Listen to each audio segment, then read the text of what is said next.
একদিন বলেছিলাম যে আমরা মেন্ডেলিয়ান জেনেটিক্স শুরু করেছি। মেন্ডেলিয়ান জেনেটিক্স এবং জেনেটিক্স এর মধ্যে একটা বেসিক পার্থক্য আছে। তো জেনেটিক্স বা জিনতত্ত্ব বলতে আমরা বুঝি যে বিজ্ঞানের এমন একটা শাখা, আহ, যেটা স্টাডি করে আমরা বুঝতে পারি যে আমাদের প্যারেন্টাল জেনারেশন বা বাবা বা মায়ের থেকে বাচ্চার মধ্যে কিছু গুণ আসে। তা চোখের রং হতে পারে, উচ্চতা হতে পারে, রক্তের গ্রুপ হতে পারে, বিভিন্ন রকমের ডিজিজ হতে পারে, যা কিছু হতে পারে। ঠিক আছে, তো সেটা কিভাবে একটা জেনারেশন থেকে অপর জেনারেশনের মধ্যে ইনহেরিট করছে, একটা ব্রড এরিয়া। এটা এটাকে আমরা জেনেটিক্স বলি। ঠিক আছে, এর মধ্যে অনেক অংশ থাকে, যেমন ডিএনএ, জিন, ক্রোমোজোম কিভাবে কাজ করে, মিউটেশনের ফলে জিন কিভাবে বদলে যায়, এপিজেনেটিক্স কি, ক্যান্সার জিন। হ্যাঁ, তো টোটালটা কি বলা হয় জিন তত্ত্ব বা জেনেটিক্স। এবার আমরা পড়ছিলাম মেন্ডেলিয়ান জেনেটিক্স বা মেন্ডেলিয়ান জিন তত্ত্ব। তো মেন্ডেলিয়ান জেনেটিক্স হলো জেনেটিক্স এর ভেতরের একটা খুব ছোট্ট পার্ট, কিন্তু খুব ইম্পর্টেন্ট, যেটা শুরু করেন গ্রিগর জোয়ান মেন্ডেল নামের এক সন্ন্যাসী, যেটা আগের দিন তোমাদেরকে বলেছিলাম। হুম, তো বেসিক পার্থক্য হলো জেনেটিক্স বা জিন তত্ত্ব বলতে আমরা একটা ব্রড এরিয়া আমরা কভার করি। সেখানে মধ্যে আমার ক্যান্সার জেনেটিক্স পড়ছে, এপিজেনেটিক্স পড়ছে। হুম, কিন্তু মেন্ডেলিয়ান জেনেটিক্স বলতে পার্টিকুলারলি একটা বেসিক ফাউন্ডেশন, জেনেটিক্স এর একটা বেসিক ফাউন্ডেশনকে আমরা কভার করছি।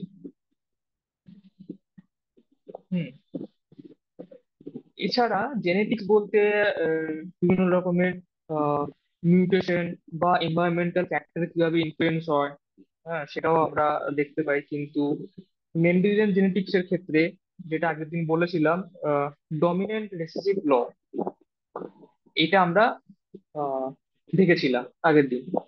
তো সেখান থেকেই ক্লাসটা ফলো আপ করছি।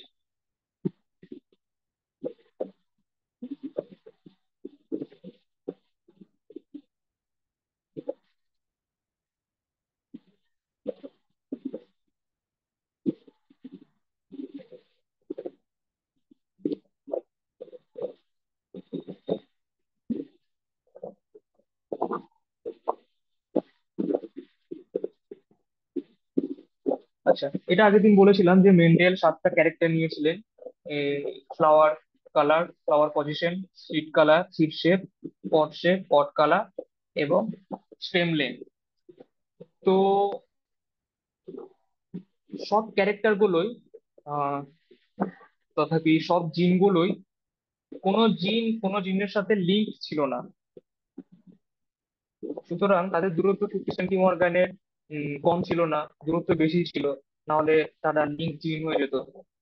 তো মেন্ডেল খুব লাকি ছিলেন যে মেন্ডেলকে লিঙ্কেজের কোনো থিওরি প্রপোজ করতে হয়নি, এবং তার যে সিলেক্টিভ ট্রেড গুলো ছিল বা জিন গুলো ছিল, সবগুলোই নন লিঙ্ক জিন ছিল। ঠিক আছে, তো যেটা বলেছিলাম যে ডমিনেন্ট রিসেসিভ ল এর মধ্যে বা মেন্ডেলিয়ান ইনহেরিটেন্স এর মধ্যে আমরা দেখেছিলাম যে ফেনোটাইপিক রেশিও হবে 3:1, এবং জিনোটাইপিক রেশিও হবে 1:2:1। 3:1 বলতে আহ, ধরো তিনটে ট্রেট ডমিনেন্ট ফেনোটাইপ, তিনটে পপুলেশন ডমিনেন্ট ফেনোটাইপ শো করছে, একটা পপুলেশন রেসিসিভ ফেনোটাইপ শো করছে। এটা হচ্ছে 3:1 মিনস। আর 1:2:1 যেটা আমাদের জিনোটাইপিক রেশিও, সেখানে আমরা হোমোজাইগাস এবং হেটেরোজাইগাসের যে জিনোটাইপিক রেশিও, সেটা আমরা দেখেছিলাম। হুম, তো রেজাল্ট অফ মেন্ডেল প্রসেস, মেন্ডেলের যে প্রসেস, যে রেজাল্ট ছিল, যেটা আমরা একটু জেনারেশনের মধ্যে দেখেছিলাম যে 3:1 হবে। 3:1 আমরা বোঝার সুবিধার্থে করি, এর মানে এই নয় যে রেশিওটা সবসময় 3:1ই হয়। এক্সপেরিমেন্টাল ডিজাইন, এক্সপেরিমেন্টাল রেজাল্ট কখনো একটা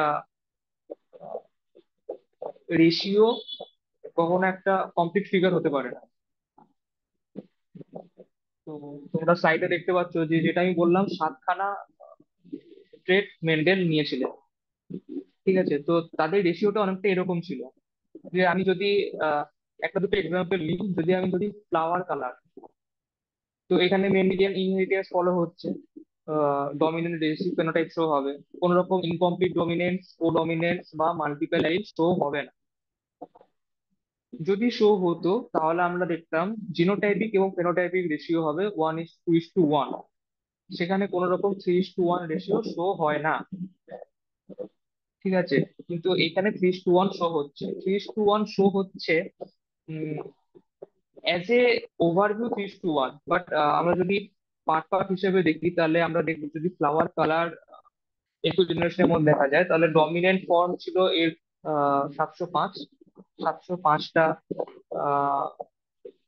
পার্পেল কালারের ফ্লাওয়ার, এবং তার রিসিসিভ ফর্ম ছিল 224টা, যেটা হোয়াইট কালার শো করছে। হোয়াইট কালার তো শো করে না, মিন্স কোন রকম কালার এখানে শো হয়নি, তাই জন্য এটা হোয়াইট কালার শো করছে।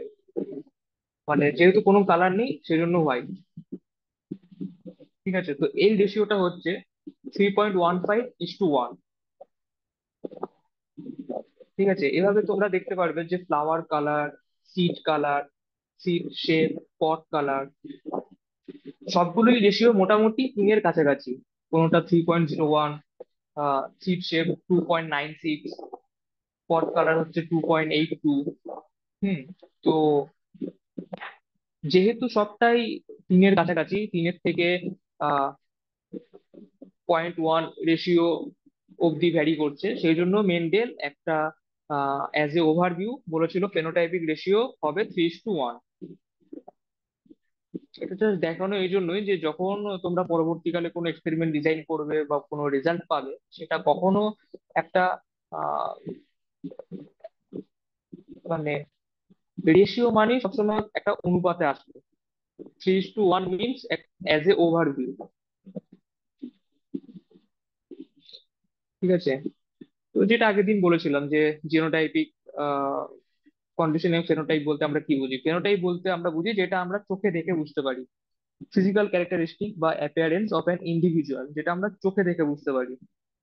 জিনোটাইপ মানে হচ্ছে জেনেটিক মেকআপ, সেটা কোনো ইন্ডিভিজুয়ালের ক্ষেত্রে এনভায়রনমেন্টাল ইনফ্লুয়েন্স দিয়ে হতে পারে, অ্যারেঞ্জমেন্ট অফ জিনিসের জন্য হতে পারে।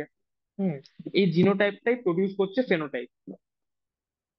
তো যেটা আমরা চোখে দেখে বুঝতে পারি না, জেনেটিক মেকআপটা একটা অর্গানিজমের মধ্যে, কারণ সেখানে আমার অ্যালিলের ভেরিয়েশন থাকে। এবার একটা অ্যালিলের ভেরিয়েশন কখনো চোখে দেখে বোঝা সম্ভব না, তো সেটাকে আমরা বলছি জেনোটাইপ। আর যেটা আমরা চোখে দেখে বুঝতে পারছি সেটা হচ্ছে ফিনোটাইপ। যেমন যদি আমি এক্সাম্পল দিই, ক্যাপিটাল টি একটা হোমোজাইগাস কন্ডিশন, এবং ক্যাপিটাল টি স্মল টি একটা হেটেরোজাইগাস কন্ডিশন।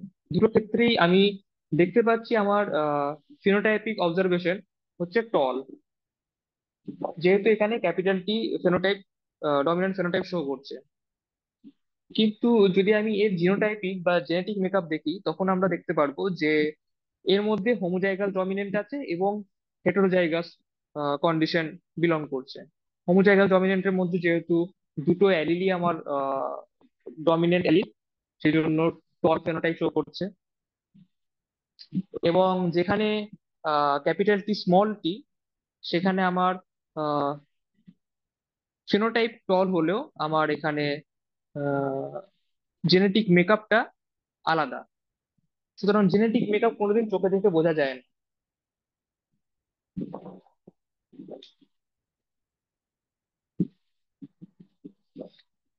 আচ্ছা, যেটা আগের দিন ইন্ডিপেন্ডেন্ট অ্যাসেসমেন্টের ক্ষেত্রে বলেছিলাম,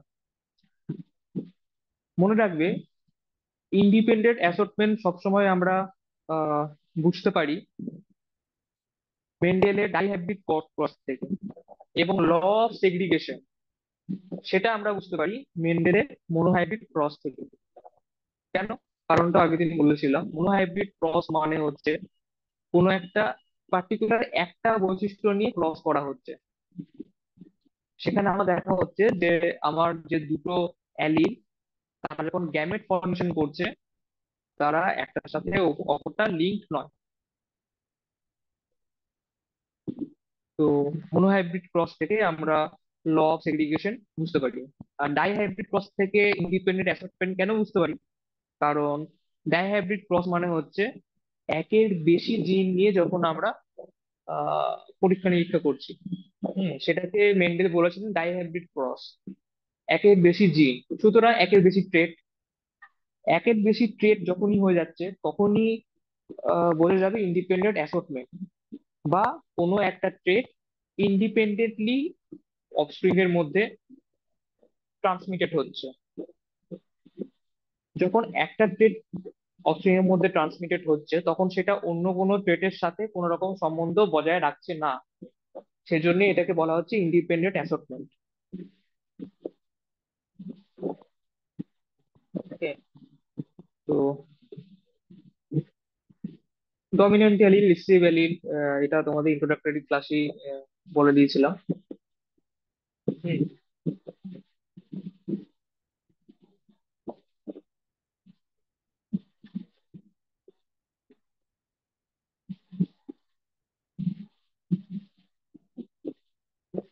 আচ্ছা।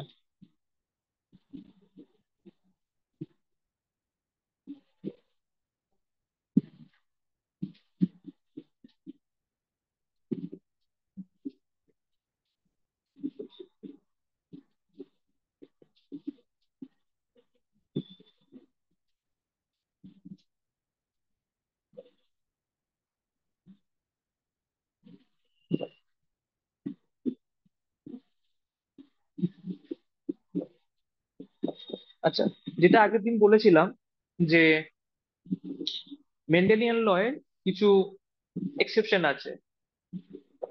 মেন্ডেল তো বলেছিলেন দুটোই ফেনোটাইপ আমার শো হয়, হয় ডমিনেন্ট কিংবা রিসেসিভ।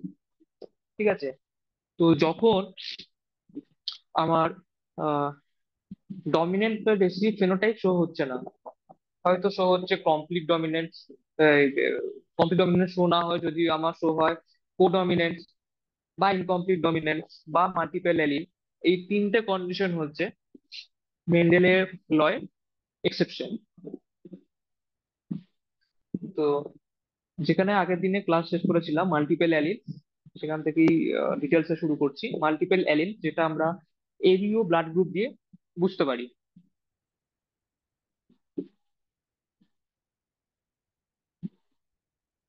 ঠিক আছে।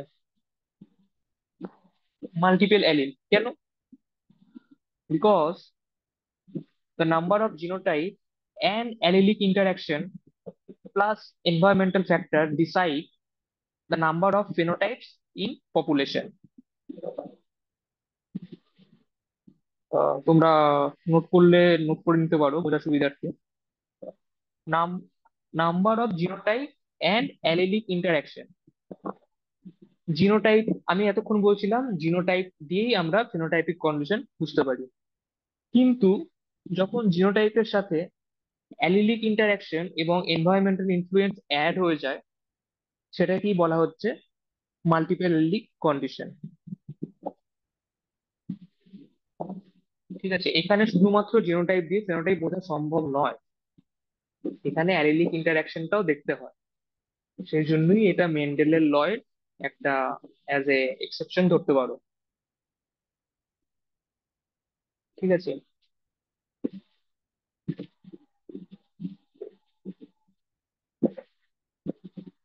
আচ্ছা,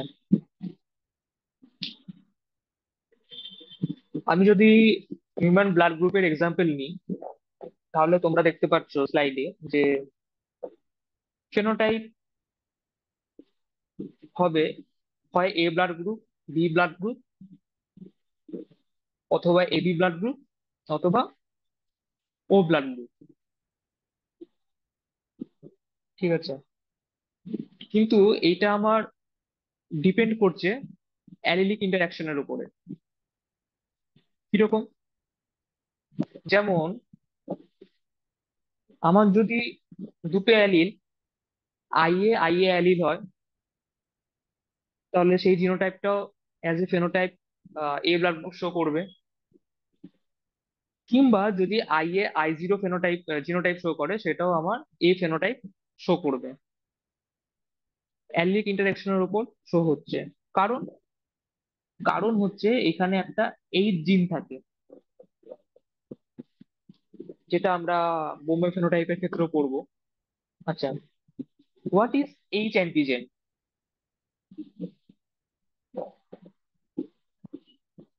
বলবে এইচ অ্যান্টিজেনটা হচ্ছে, it is a framework glucose sugar attached to lipids or proteins on the cell surface.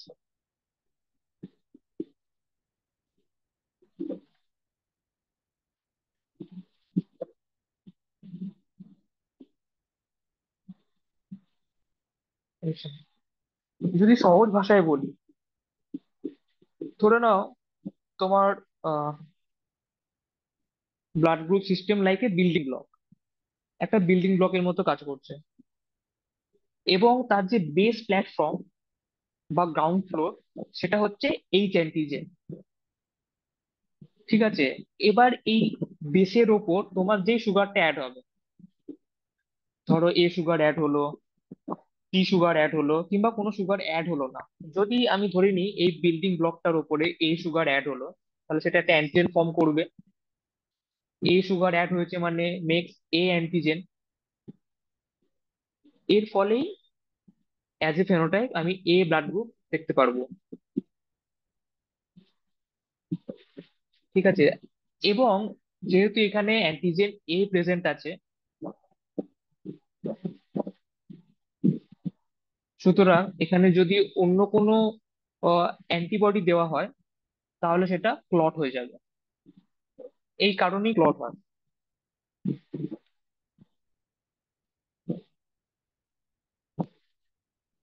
তাহলে আহ যে কোনো ব্লাড গ্রুপের ক্ষেত্রে আমার একটা বেস দরকার, এইচ অ্যান্টিজেন দরকার।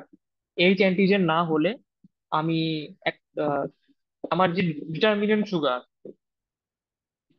এন অ্যাসিটাইল গ্লুকোসামাইন বা গ্যালাক্টোজ, এন অ্যাসিটাইল গ্লুকোসামাইনের জন্য আমার হয় ক্যাপিটাল, সরি, এ ব্লাড গ্রুপ, এবং গ্যালাক্টোজের জন্য হয় বি ব্লাড গ্রুপ। ঠিক আছে, তো সবটাই এই যে সুগার মইটি গুলো, এগুলো তোমার অ্যাড হতে হবে এইচ সুগারের ওপর। যদি তোমার এইচ সুগারের স্ট্রাকচারটাই না থাকে, তাহলে সেটাকে বলা হয় বোম্বে ফেনোটাইপ। ঠিক আছে, কি বললাম, যদি বিল্ডিং ব্লকের ওপরে এ অ্যাড হয় তাহলে এ অ্যান্টিজেন, বি অ্যাড হলে, যদি বি সুগার অ্যাড হয় তাহলে বি অ্যান্টিজেন। কোনো সুগার অ্যাড হলো না, শুধুমাত্র এইচ অ্যান্টিজেন আছে, তখন সেটাকে বলা হয় ব্লাড গ্রুপ ও।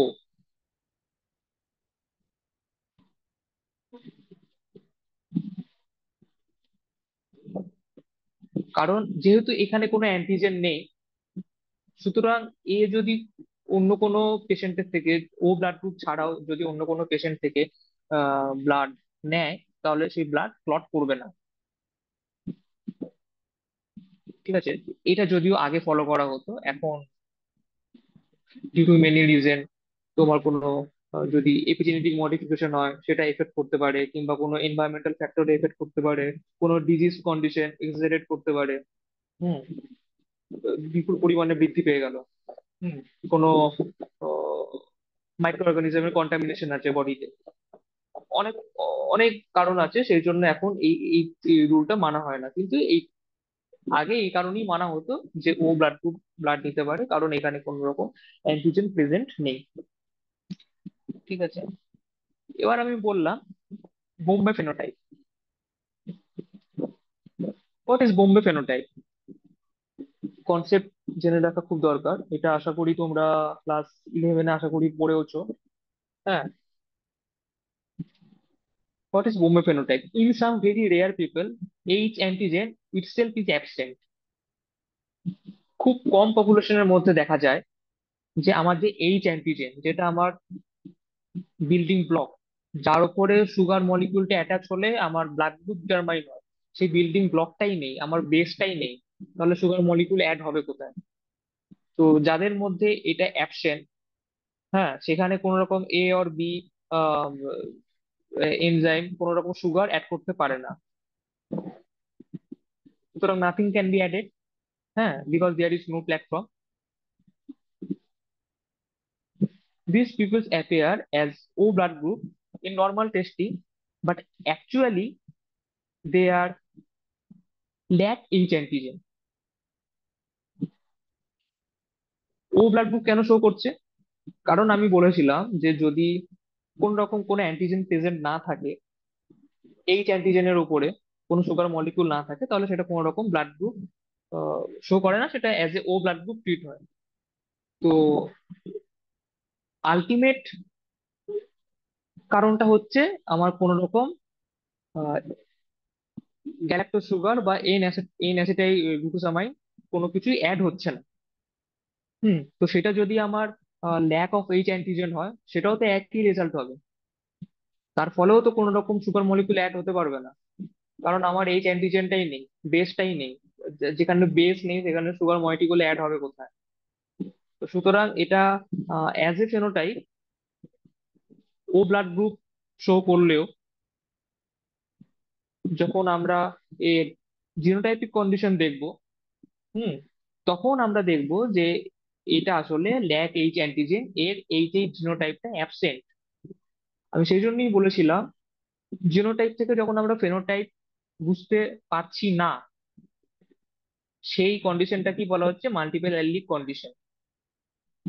কারণ এখানে অ্যালিলিক প্লাস এনভায়রনমেন্টাল ফ্যাক্টর ইনফ্লুয়েন্স করছে ফেনোটাইপকে।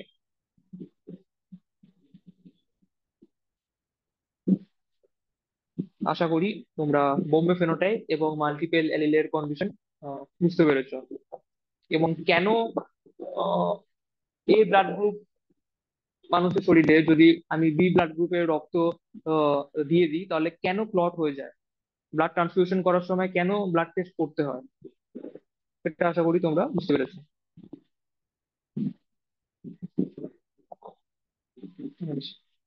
যেটা বললাম আর কি, যে একটা ব্লাড অ্যান্টিজেন টেস্ট করা হয়, যে যদি আমার আরবিসি অ্যান্টিজেনটা এ হয়, তাহলে সেখানে যদি আমি অ্যান্টি সেরাম অ্যাড করা হয়, সাপোজ আমার অ্যান্টিজেন এ, সেখানে অ্যান্টি এ অ্যাড করলাম, তাহলে সেটা ক্লাম্প করে যাবে। কারণ আমার অ্যান্টিজেন এ আছে, তার তার অ্যান্টি এ অ্যাড করছে, সেই জন্য ক্লাম্প করবে। ও এর ক্ষেত্রে, ও ব্লাড গ্রুপের ক্ষেত্রে ক্লাম্প করছে না, কারণ এখানে আমার কোনো রকম আহ, কোনো অ্যান্টিজেন প্রেজেন্ট নেই।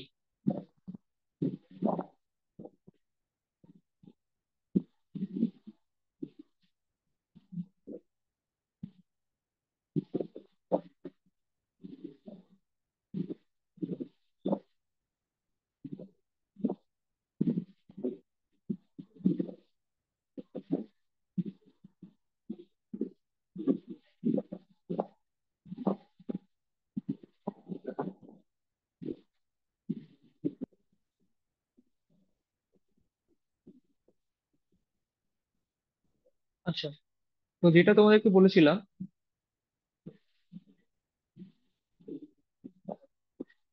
Multiple allelic condition, Rh blood group,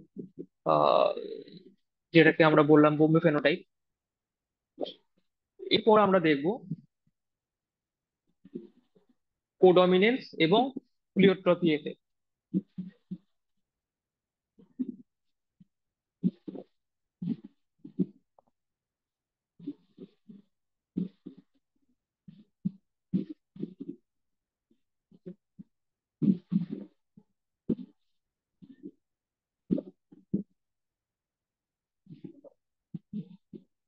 আচ্ছা, প্লিওট্রপি এফেক্টে যাওয়ার আগে জাস্ট একটা ছোট্ট কনসেপ্ট জেনে রাখো, হোয়াট ইজ জিনোকপি অ্যান্ড ফেনোকপি। আচ্ছা, প্লিওট্রপি কন্ডিশন আমি আগের ক্লাসেই বলেছিলাম যে what is pleiotropy, when a single gene influence multiple phenotypic trait, তখন সেটাকে আমার বলা হচ্ছে প্লিওট্রপি কন্ডিশন। মানে সাপোজ একটা সিঙ্গেল জিন, এই সিঙ্গেল জিনের জন্য মাল্টিপল ট্রেট আমি দেখতে পাচ্ছি। কি হতে পারে? যেমন ধরে নাও sickle cell anaemia. Sickle cell অ্যানিমিয়ার ক্ষেত্রে কি হয়? আচ্ছা, এগুলো তোমরা নোট করে নিও। সিকেল সেল অ্যানিমিয়ার ক্ষেত্রে বিটা গ্লোবিনে জিন মিউটেশন হয়। এটা হচ্ছে প্লিওট্রপির এক্সাম্পল। তো যখন সিকেল সেল অ্যানিমিয়ার ক্ষেত্রে বিটা গ্লোবিন জিনের জিন মিউটেশন হচ্ছে, তার ফলে আমরা দেখতে পাচ্ছি একটা সিঙ্গেল জিনের মিউটেশনের ফলে মাল্টিপল ট্রেট দেখা যাচ্ছে। কি কি trait? Blindness, liver failure, heart attack, বিভিন্ন রকম ট্রেট দেখা যাচ্ছে। তো সব ট্রেট গুলোই যখন একটা সিঙ্গেল জিনের জন্য হচ্ছে, সেটাকে বলা হচ্ছে প্লিওট্রপিক্যাল এফেক্ট। বা যে ট্রেট গুলো দেখা যাচ্ছে সেটাকে বলা হচ্ছে যে মাল্টিপল ফেনোটাইপিক ট্রেটটা দেখা যাচ্ছে সেটাকে বলা হচ্ছে প্লিওট্রপি জি। হুম। আচ্ছা, প্লিওট্রপির সাথে আরো দুটো টার্ম আসে। একটা হচ্ছে জিনোকপি, একটা হচ্ছে ফিনোকপি। মনে রাখবে, আমি জিনোটাইপ ফিনোটাইপ কিন্তু বলছি না, জিনোকপি অ্যান্ড ফিনোকপি। তো what is genocopy? Genocopy means identical phenotype but different genotype due to genetic mimics। মানে আমার ফেনোটাইপটা সেম। সাপোজ আমি যদি এক্সাম্পল নিই, যে টলনেসের ক্ষেত্রে, হ্যাঁ, তাহলে আমি দেখবো যে আমার ফেনোটাইপটা সেমই হচ্ছে, কিন্তু জিনোটাইপটা আলাদা। সেখানে জেনেটিক মিমিক হয়েছে।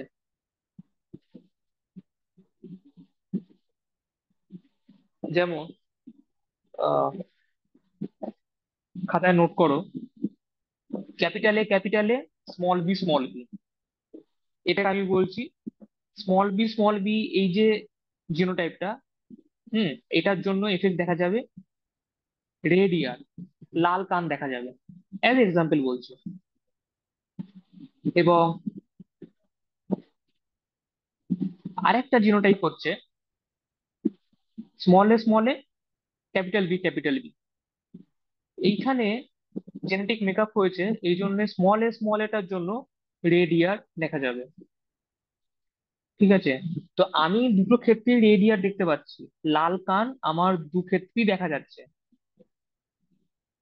সাপোজ দুজন মানুষ এসেছেন, তাদের টেস্ট করা হয়েছে এবং দু রকম জিনোটাইপের ক্ষেত্রেই আমি লাল কান দেখতে পাচ্ছি, কিন্তু আমার এখানে জেনেটিক মিমিক হয়েছে। মানে প্রথম ক্ষেত্রে যেটা আমি বললাম, যে স্মল বির ক্ষেত্রে আমি লাল কান দেখতে পাচ্ছি, অপর ক্ষেত্রে সেটা স্মল এর ক্ষেত্রে দেখতে পাচ্ছি। মানে স্মল এ এবং স্মল বি এর একটা জেনেটিক মেকআপ করেছে, জেনেটিক মিমিক করেছে। হুম। এই যে কন্ডিশনটা, এটা কি বলা হচ্ছে? জিনোকপি। আচ্ছা, ফেনোকপি কি? Phenocopy means is a variation in a phenotype which is caused by environmental condition, এবং phenocopy do not result from changes in the organism's DNA। ফেনোকপির যে চেঞ্জেসটা হচ্ছে সেটা সবসময় এনভায়রনমেন্টাল ফ্যাক্টরের জন্য হচ্ছে, সেটা কখনো জিনের জন্য হচ্ছে না। যেহেতু জিনের জন্য হচ্ছে না, সেই জন্য এটাকে বলা হচ্ছে ফেনোকপি।